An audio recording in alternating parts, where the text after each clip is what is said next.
हाँ, तो आज अपन पढ़ रहे हैं यूनिट 4 दहन और ज्वाला। दहन और ज्वाला किसके बारे में है? ईंधन के बारे में। समझ गए? आज की भी अपने आधुनिक समय में और अपने घरों में अपन किस प्रकार के ईंधन का प्रयोग करते हैं।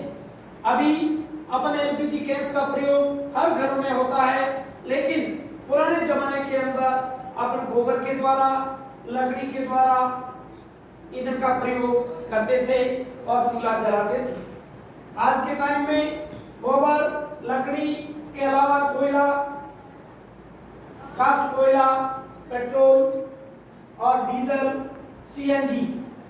सीएनजी गैस जिसके द्वारा व्हीकल्स चलते हैं। सीएनजी को सल्फ्यूरिक प्राकृतिक गैस या सल्फ्यूरिक नेचुरल गैस एवं इसके अलावा एलपीजी को लिक्विड पेट्रोलियम गैस भी बोला जाता है और इसका प्रयोग भी घरों के अंदर किया जाता है।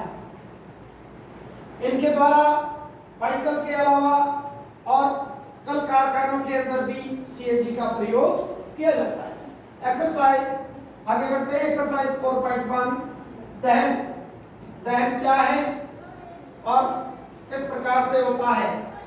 दहन वो चीज है जो खुद जल करके दूसरे को प्रकाश और उष्मा देता है, उसे दहन बोलते हैं। दहन जैसे उदाहरण के लिए मैग्नीशियम Mg, ये जलने के बाद मैग्नीशियम ऑक्साइड बनाता है और देता क्या है? उष्मा एवं प्रकाश। क्या देता है? उष्मा और प्रकाश देता है। दूसरा कास्ट कोयला जलता है, लेकिन वायु की उपस्थिति में। कास्ट कोयले को जलने के लिए वायु की उपस्थिति चाहिए और क्या बनाता है? CO2 यानी कि कार्बन डाइऑक्साइड। इसके साथ में और क्या देता है? उष्मा और प्रकाश देता है, बनाता है। अब आगे बढ़ते हैं। दहन क्या है? दहन वह रासायनिक प्रक्रम है जिसमें पदार्थ ऑक्सीजन से अभिक्रिया करके उष्मा देता है। दहन क्या है? दहन वह रासायनिक प्रक्रम जिसमें पदार्थ ऑक्सीजन से अभिक्रिया करके उष्मा देता है, प्रकाश देता है। दहन कहलाता है जिस पदार्थ का दहन होता है वह दाह्य कहलाता है। जिस पदार्थ का दहन होता है वो क्या कहलाता है? दाह्य कहलाता है। इसे ईंधन भी कहते हैं।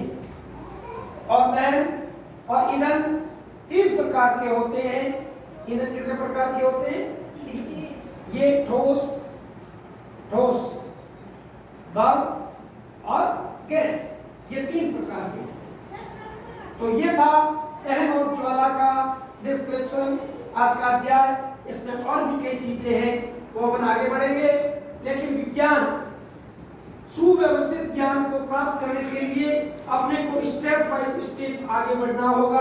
इन छोटी छोटी चीजों को भी आप अपने दिमाग में बिठा करके और विज्ञान को आप विषय के आप अपनी बुक के अंदर लिखते रहिए साथ साथ में। दूसरा, इन सिंबल्स का विशेष रूप से आपको ध्यान रखना है। जैसे ऑक्सीजन का O, कार्बन डाइऑक्साइड का CO2, मैग्नीशियम का Mg, कार्बन का C। ये इस प्रकार से आपको अपने माइंड के अंदर बैठाना है और याद रखना है। आज के लिए इतना ही। धन्यवाद।